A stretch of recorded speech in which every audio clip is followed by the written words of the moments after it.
안녕하세요. 예술과 와인에 대한 이야기를 나누는 아트벤입니다. 저는 미술관, 박물관을 방문하여 유명한 작품들을 한 번, 두 번 계속 곱씹어 감상하는 것을 좋아합니다. 왜냐하면 처음 작품을 볼 때보다 두 번, 세 번 보다 보면 이전에 놓쳤던 것들을 새롭게 발견할 수 있기 때문이죠. 그리고 저는 특별 전시회가 열리면 그곳에 방문하는 것 또한 좋아합니다. 왜냐하면 어떤 작가가 그 하나의 작품을 완성하기 위해 어떠한 고민을 했었고 어떤 삶을 살면서 생각의 변화를 겪었는지를 알면 작품들을 더 깊게 이해할 수 있기 때문이죠. 그렇기에 저는 소위 그들의 미완성된 그림 혹은 습작들을 좋아합니다. 보통 이런 작품이라고 한다면 완성작을 볼 때보다는 시간을 덜 들여서 보고 그저 훑고 지나가게 되는 것 같습니다. 하지만 미완성이라고 해서 완성작보다 그 값어치가 떨어지는 것은 절대로 아닙니다.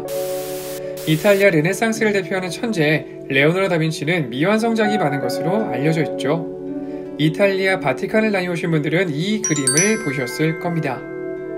이 그림은 기록으로 알려지기를 다빈치가 그렸다고 전해지고 있다가 우연히 한 추기경 조세 페슈가 로마 시내의 한 구두 수성공의 테이블에 있었던 이 그림의 윗부분을 발견했었고, 그리고 그 구두 수성공의 의자, 벤치, 등받이에 있었던 그림의 하단 부분을 보고 사들이게 됩니다.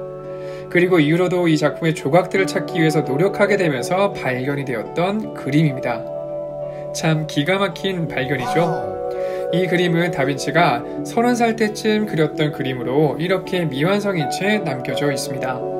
근데 미완성이라고 하여 그의 완성작보다 못하다고만 볼 수 있을까요? 이 그림은 다빈치가 그림을 어떻게 그려나가는지를 알 수가 있습니다. 그림을 그릴 때 어떠한 부분을 그는 더 중요하게 생각하고 먼저 그려나갔었는지, 무엇을 조금 더 강조하려고 했었는지를 그의 생각을 이해해 볼 수 있는 그 어떤 완성작보다 멋진 미완성이라는 생각이 듭니다. 그런데 또 한편으로 이런 생각이 듭니다. 사람들이 미완성작이라고 부르는 작품이긴 하지만 되려 다빈치는 완성작이라고 생각했을 수도 있지 않을까? 그렇다면 미완성과 완성의 차이는 무엇일까요? 인물화이건 풍경화이건 뚜렷한 이미지로 캔버스를 꽉 채워서 그림을 그려내었었던 19세기에 흐리멍텅한 색과 선이 무너져 있는 그림들이 나오기 시작을 합니다. 이때 한 비평가는 이렇게 이야기를 했었습니다. 이거 미완성 아니야? 집안의 벽지보다 못한 그림인 것 같은데? 이런 평을 받은 작품이 바로 인상파라는 이름을 탄생시켰었던 클로드 모네의 인상 해돋이입니다. 당시 많은 사람들이 이 작품을 비난하며 미완성작이라고 말했었지만 클로드 모네 화가 본인은 완성된 그림이라고 했던 거죠. 이렇듯 같은 작품을 바라보아도 보는 사람은 미완성이라고 말할 수 있지만 작가는 완성작이라고 하듯이, 그렇다면 화가들이 나는 이게 완성작이다 라고 말한 것들만이 완성작일까요? 이 세상에는 수많은 작품들이 있습니다. 그렇다면 화가들이 이거는 나의 완성작입니다 라고 다 말하고 생을 마감했을까요? 그렇다면 어디까지가 미완성이고 어디까지가 완성작일까요? 그것을 규정하는 것은 무엇일까? 한번 곰곰이 생각해보면 저는 개인적으로 작가의 서명이 아닐까라고도 생각이 듭니다. 왜냐하면 서명을 한다는 의미는 예술가들의 보증이자 완성작임을 선언하는 것이라고 볼 수 있기 때문이죠. 근데요, 작가들은 또 종종 작품의 서명을 남기지 않습니다. 대표적으로 클로드 모네의 이 작품을 보도록 하겠습니다. 이 그림은 모네의 부인 까미유가 침대에서 죽어가는 그 순간을 아내를 사랑하는 마음을 담아 그려내었었던 작품입니다. 그렇기에 모네는 이 작품을 팔 생각이 전혀 없었고, 그렇기에 그림의 서명을 남기지 않았었습니다. 근데 시간이 흘러 모네가 죽고 난 뒤 둘째 아들이었었던 미셸 모네가 아버지의 서명이 없는 모든 그림들에다가 아버지의 서명 도장을 만들어 다 찍었던 겁니다. 그렇다면 이 작품은 모네가 직접 서명하지 않은 것이니 이건 미완성으로 봐야 되는 게 맞을까요? 또 그렇지는 않죠. 이렇듯 미완성과 완성의 개념을 규정짓기에는 참으로 많은 어려움이 있기에 차이 없이 각각의 작품들이 지니는 소중한 것들을 보아야 하지 않을까 생각합니다. 그렇다면 와인은 어떨까요? 저는 종종 와인을 마시다 보면 이런 생각을 할 때가 있습니다. 이거 내가 마셨던 와인이 아니라 좀 다른 것 같은데? 예를 들게 되면은 향에서 하수구 냄새가 난다. 와인 캡슐이 잘 돌아가지가 않는다. 코르크 윗부분에 와인이 묻어있다. 등등등. 이런 경우를 직접 경험하신 분도 들어보신 분도 있을 건데 바로 와인이 변질된 경우입니다. 와인이 변질되는 경우는 크게 세 가지가 있습니다.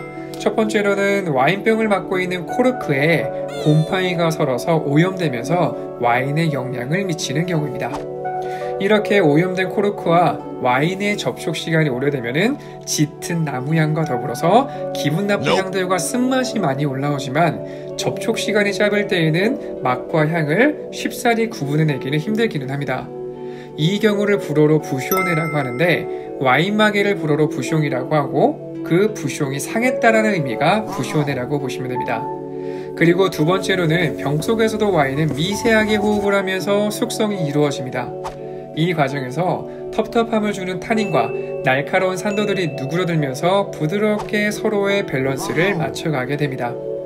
하지만 와인병을 오랜 시간 동안 세워서 보관을 하게 되면은 코르크가 와인과의 접촉이 없어 바짝 말라가게 되고 그 빈틈으로 산소가 병 속으로 쉽사리 침투를 하게 됩니다. 그러면서 산화를 많이 시켜 짧은 시간 내에 숙성이 촉진되게 되고 과다 숙성이 이루어지게 됩니다. 이럴 경우 와인 맛을 보게 되면은 식초 같은데 라는 느낌이 들 겁니다. 쉽게 우리가 김치로 예를 들어보게 되면 매년 똑같은 방법으로 우리는 김장을 하죠. 하지만 숙성 기간을 거치고 난 뒤 어떤 김치는 지금 맛이 들었지만 옆 통에 있는 김치는 아직 맛이 안 들 경우도 있습니다. 이는 각 통들마다 들어있는 김치 양이 다르고 김치통이 어떤 건 잘 닫혀있는 반면 어떤 통은 또 잘 안 닫혀있을 수도 있겠죠. 그래서 여러 이유에 의해서 숙성의 차이가 나는 것입니다. 이렇게 어떻게 보관이 되었냐에 따라서도 와인은 변하게 되는 것입니다. 그리고 세 번째는 와인이 끓었을 때 열화되었을 경우입니다. 와인들이 우리나라로 수입이 되어 올 때 적도를 지나게 되는데 그때 태양열을 많이 받게 됩니다. 그러면서 컨테이너 내부 온도가 상승을 하며 와인이 끓어오를 수가 있고 또는 온도차가 큰 곳에 와인을 보관하게 되면 이와 같은 일들이 발생할 수가 있습니다. 이런 경우는 와인의 병목과 코르크의 상태로 확인해 볼 수가 있는데 코르크 측면으로 와인이 묻어나오거나 내부의 열로 인해 코르크가 위로 밀려 나올 수도 있고요. 심한 경우에는 캡슐 전체를 와인이 흥건히 적시고 그 상태로 굳어져서 캡슐이 돌아가지 않을 때가 있기도 합니다. 이러한 경우로 많은 분들이 와인을 사실 때 캡슐을 돌렸는데 잘 돌아가지 않으면 와인이 상했음을 의심해보라 라고 말씀하는 이유가 여기에 있는 것이죠. 하지만 이 속설이 꼭 다 맞는 것은 아닙니다. 왜냐하면 캡슐이 정말 잘 만들어져서 잘 밀착이 되어 있는 경우도 있기 때문이죠. 한번 열화가 와인들은 산지에서 직접 마시는 것과는 분명 미세한 차이가 있을 수도 있을 겁니다. 하지만 끓었다고 하여 모든 와인들이 변질이 되고 못 마시는 것은 아닙니다. 변질된 와인의 맛을 느끼지 못할 정도의 차이가 있을 경우도 있고요. 괜찮은 경우도 있기 때문입니다. 이렇듯 와인 한 병이 테이블 위에 놓이기까지 양조 방식뿐 아니라 어떻게 유통이 되고 어떻게 보관되었냐에 따라서 위와 같이 많은 차이를 보이게 됩니다. 그렇기에 같은 와인이라도 맛과 향이 다 다르게 느껴지고 완성작 같지만 우리는 미완성작의 와인들을 매일 만나며 완성작을 찾기 위해 여정을 떠나는 여행자가 된 듯 와인의 매력에 푹 빠지게 되는 것 같습니다. 근데 저는 와인이 변질되었다고 해서 버리는 것이 아니라 그 와인조차도 조금 마셔보시는 것을 권합니다. 왜냐하면 우선 변질된 와인이 몸에 큰 해를 끼치지 않기 때문이기도 하지만 무엇보다 변질된 와인을 마셔봄으로써 그 와인의 모든 것을 느낄 수 있다고 생각하기 때문입니다. 마치 미완성의 그림을 조각조각 붙여 하나의 완성작을 만들어내는 것처럼 상한 것이라도 마셔보아야 그 와인의 모든 면들을 보고 느낄 수 있는 것이지 않을까 생각합니다. 이렇게 미완성의 그림 그리고 여러 상황으로 변질된 와인일지라도 값어치가 없는 것이 아닌 각각의 것들이 지니는 소중한 가치들이 있습니다. 이처럼 우리의 인생에서도 매일이 빛나는 황금기가 아닐지라도 그만한 값어치를 다 가지고 있는 것은 아닐까요? 지금까지 예술과 와인을 사랑하는 남자 아트뱅의 정희태였었습니다. 감사합니다.